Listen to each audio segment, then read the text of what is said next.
Selamat pagi bagi kita semua. Di sini saya akan mempresentasikan hasil kerja saya. Sebelumnya saya ingin berterima kasih kepada Ibu dosen pengampu, Ibu Dr. Nurhaji Aisyah SEMM. Sebelumnya saya ingin memperkenalkan diri. Perkenalkan, nama saya Melanie Serayani Girsang dengan NPM 2483202127. Adapun materi yang akan saya bawakan yaitu kebijakan moneter dan kebijakan fiskal.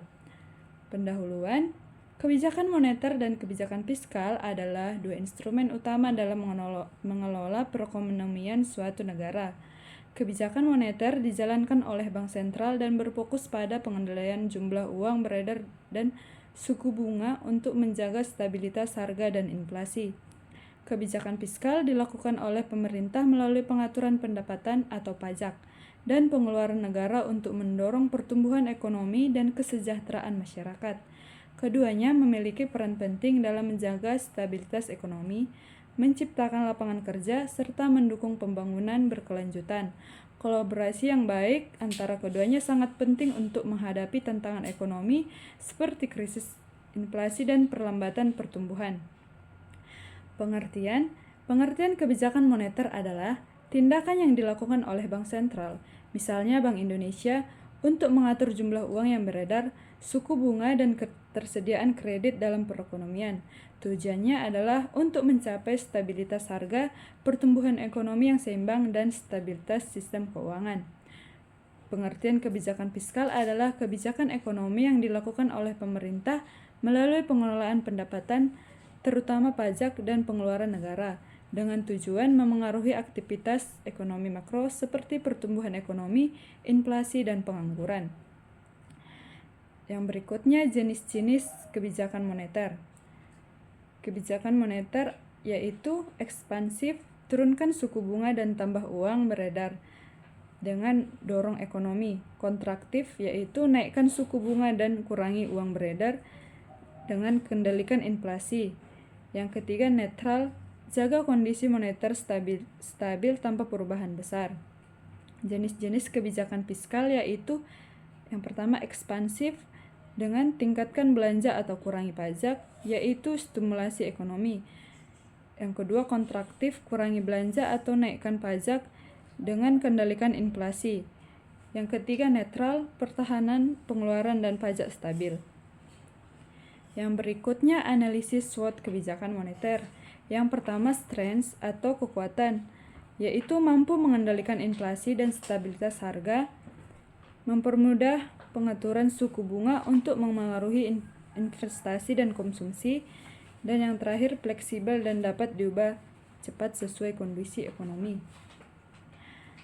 Yang berikutnya, weakness atau kelemahan, efektivitas terbatas saat ekonomi mengalami stagflasi atau krisis likuiditas.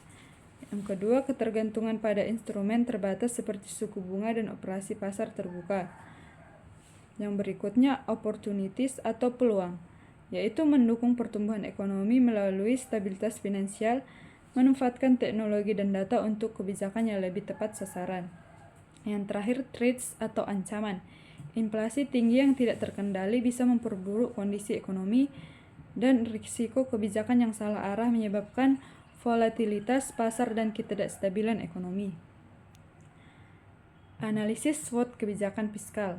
SWOT kebijakan fiskal yaitu strengths atau kekuatan, mengendalikan inflasi dan mendorong pertumbuhan ekonomi, dan fleksibel dan bisa disesuaikan dengan kondisi ekonomi, alat redistribusi pendapatan dan pembangunan infrastruktur.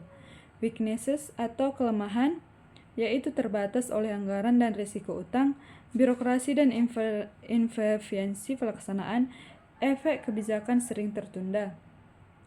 Opportunities atau peluang, mendukung pertumbuhan ekonomi melalui stabilitas finansial, memanfaatkan teknologi dan data untuk kebijakan yang lebih tepat sasaran. Yang terakhir, threats atau ancaman, yaitu inflasi tinggi yang tidak terkendali bisa memperburuk kondisi ekonomi, risiko kebijakan yang salah arah menyebabkan volatilitas pasar dan ketidakstabilan ekonomi. Selanjutnya, dampak positif dan negatif kebijakan moneter. Yang pertama, dampak positif kebijakan moneter yaitu stabilitas harga, mengendalikan inflasi agar tidak terlalu tinggi atau deflasi.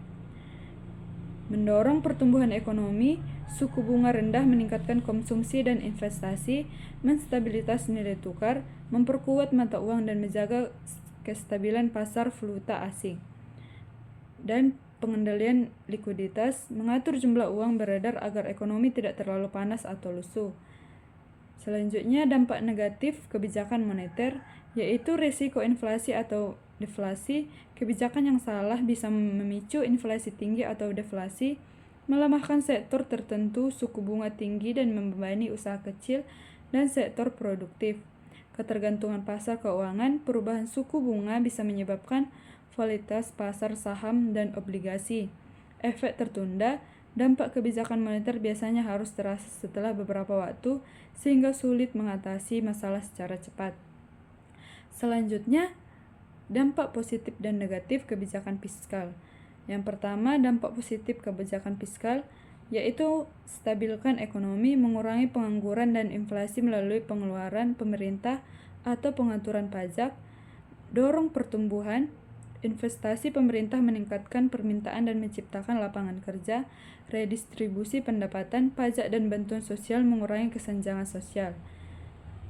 Dampak negatif kebijakan fiskal yaitu defisit dan utang, pengeluaran besar tanpa penerimaan cukup bikin utang negara membengkak. Inflasi, terlalu banyak belanja bisa sebabkan harga naik.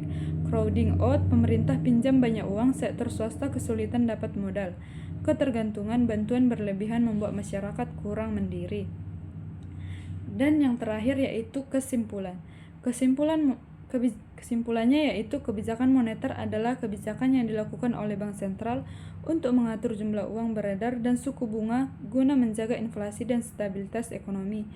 Kebijakan fiskal adalah kebijakan pemerintah dalam mengatur pendapatan atau pajak dan pengeluaran untuk mendorong pertumbuhan ekonomi dan pemerataan. Keduanya bertujuan untuk menjaga stabilitas dan pertumbuhan ekonomi, serta harus dijalankan secara seimbang dan terkoordinasi agar hasilnya optimal. Sekian dari hasil presentasi saya. Jika ada kesalahan kata, saya mohon maaf. Terima kasih.